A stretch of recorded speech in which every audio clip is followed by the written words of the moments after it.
ప్రజా గాయకుడు గద్దర్ జయంతి సందర్భంగా గద్దర్ ఫౌండేషన్ ఆధ్వర్యంలో రీసెర్చ్ సెంటర్ ప్రారంభిస్తున్నట్లు గద్దర్ కొడుకు సూర్యకిరణ్ తెలిపారు. కార్యక్రమానికి ముఖ్య అతిథిగా డిప్యూటీ సీఎం భట్టి విక్రమార్క హాజరు కాబోతున్నారు. అమరవీరుల స్తూపం నుంచి రవీంద్ర భారతి వరకు భారీ ర్యాలీ నిర్వహిస్తున్నట్లు తెలిపారు సూర్యకిరణ్. ర్యాలీలో గద్దర్ అభిమానులు, తెలంగాణ ప్రజలు పెద్ద సంఖ్యలో పాల్గొనాలని పిలుపునిచ్చారు.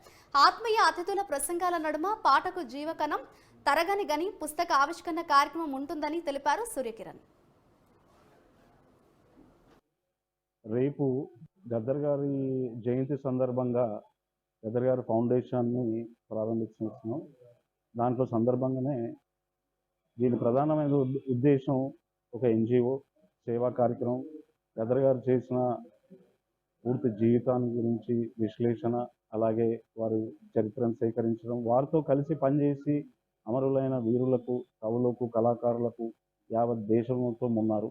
వాళ్ళందరిది కూడా ఒక లైబ్రరీ ఏర్పాటు చేయడం, తద్వారా ప్రజలందరికీ కూడా చరిత్రని, ఈ దేశం కోసం, ప్రజల కోసం పనిచేసిన కవులు, కళాకారులు వీళ్ళందరిది కూడా ఒక సెంటర్, రీసెర్చ్ సెంటర్కి ఓపెన్ చేయడం, అవన్నీ ఒక డిజిటల్ చేస్తూ ప్రజలకి చేరయ్యే ప్రోగ్రామ్ని తీసుకుంటా ఉన్నాం. దాంట్లో భాగంగానే విద్యార్థులు గ్రామాలలో ఏదైతే చదువుకి, విద్యకి దీని ద్వారా సేవ చేయడం, ఈ యొక్క ప్రోగ్రాం తీసుకుంటున్నాం.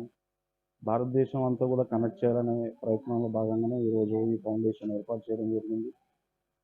మరీ ముఖ్యంగా గ్రామీణ ప్రాంతాలలో ఇంకా విద్య, వైద్యం వీటిపైన దృష్టి సారించి వాటికి అవసరమైన నిధులు సేకరించడం, వాళ్ళందరికీ కూడా ఫౌండేషన్ ద్వారా చేయూతను అందిస్తామని ప్రజలందరికీ మా సంస్థ గద్దర్ ఫౌండేషన్ ప్రధానమైన అజెండా.